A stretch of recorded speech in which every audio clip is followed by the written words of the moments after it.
Bueno, pues antes de entrar en los vídeos donde explicamos qué es lo que pasó en Constantinopla en el año 1204 y qué pasó con la imagen, me permitís poner un vídeo muy cortito en el que explico uno de los documentos más importantes que se han encontrado en relación con esta polémica de la Sábana Santa.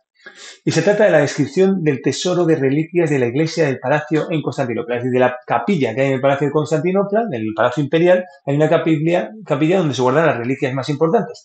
Y entre esas reliquias está la síndone con que se envolvió al cuerpo de Cristo.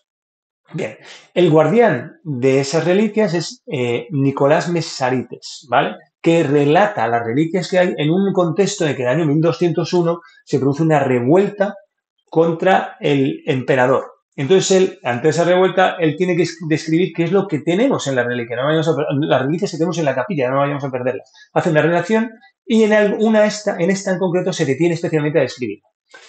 Y lo que dice es, bueno, él es el esquebofilax, filax viene es protector, que ahí viene la palabra profilaxis, protege antes. Bueno, pues esquebofilax, el protector de esquebo es los objetos litúrgicos, ¿vale? Ese es su cargo en griego, esquebofilax, ¿vale? Bueno, pues lo que dice el texto específicamente es la síndone funeraria de Cristo. La síndrome funeraria de Cristo, habla de la reliquia, la síndrome funeraria de Cristo, y ahora la describe. Estos son los lonches, esa palabra no han sabido identificarla bien los traductores, porque significa lanzas, pero también puede significar telas, fácilmente accesibles, que resisten la corrupción, con los cuales fue envuelto su cuerpo desnudo e indescriptible después de la Pascua. Vamos a detenernos en las palabras más importantes de esto, porque es un texto importantísimo y me detengo en el despacio.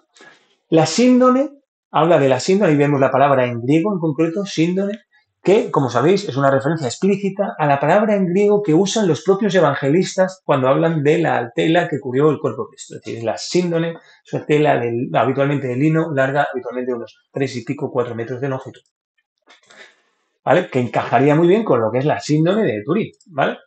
Bueno, ahí tenemos la palabra Cristo en griego para que la sepáis identificar, ¿vale? La síndone de Cristo. Esta palabra me parece muy importante, aperilepto. Cuando habla de cómo es la imagen, dice que hay algunos autores que quieren interpretar esta palabra confusa, que es aperilepto, la quieren interpretar como indescriptible.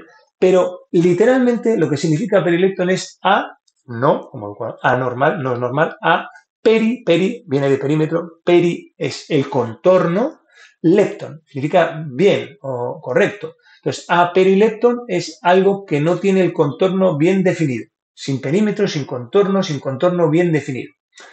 Y claro, esa palabra es que encaja muy bien con cómo es la imagen del santo, la Sábana Santa de Turín. Acordaros que además, como la imagen en la Sábana Santa de Turín se ha formado en función por esa codificación de la distancia que hay punto a punto entre el cuerpo y el lino, pues claro, si yo pongo el brazo, esta parte del cuerpo se marca más, pero según se va alejando del lino, si voy llegando aquí, estas partes se marcan menos, porque el lino está aquí, entonces se marcan menos y diríamos que es como huidizo. Por tanto, no hay un contorno definido, no hay una línea que defina el contorno, que es como siempre se ha dibujado. Claro, esto no es un dibujo, esto es una codificación punto a punto de cada uno de los puntos del cuerpo, ¿vale? Entonces, ese contorno de los muslos, de los gemelos, de los brazos, es huidizo, no hay un contorno definido, ¿vale? Se ve mejor todavía en el negativo, ¿vale? No hay un contorno definido, es como un volumen y el final de ese volumen se pierde en el marco de detrás, ¿vale? Bueno, a palabra aparece esta palabra que es la más importante del texto. Gimnon, desnudo. Acordaros, la palabra gimnasia tiene el mismo origen, porque los griegos hacían gimnasia desnudos. Gimnon es desnudo, aparece el cuerpo desnudo, la imagen con un contorno indefinido de su cuerpo desnudo, ¿vale?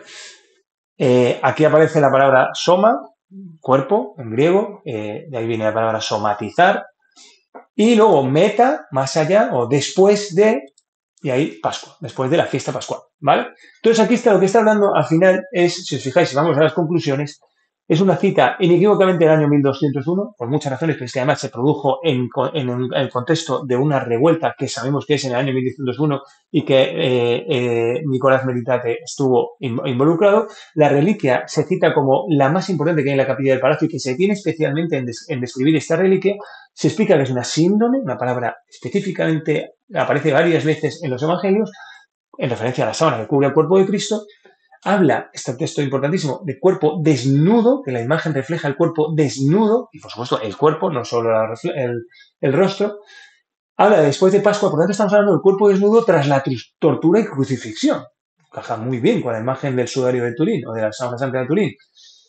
Y luego esta palabra confusa de aperilepton, que literalmente significaría sin un contorno bien definido, pero que otras personas, otros autores han querido definir como indescriptible o algo así. Bueno, pues a mí me parece que este es un texto importantísimo y ahora sí ya podemos pasar a ver qué es lo que ha pasado o qué es lo que pasó en el año 1204 con la reliquia que hay en Constantinopla y qué pasó con Constantinopla. Muchas gracias.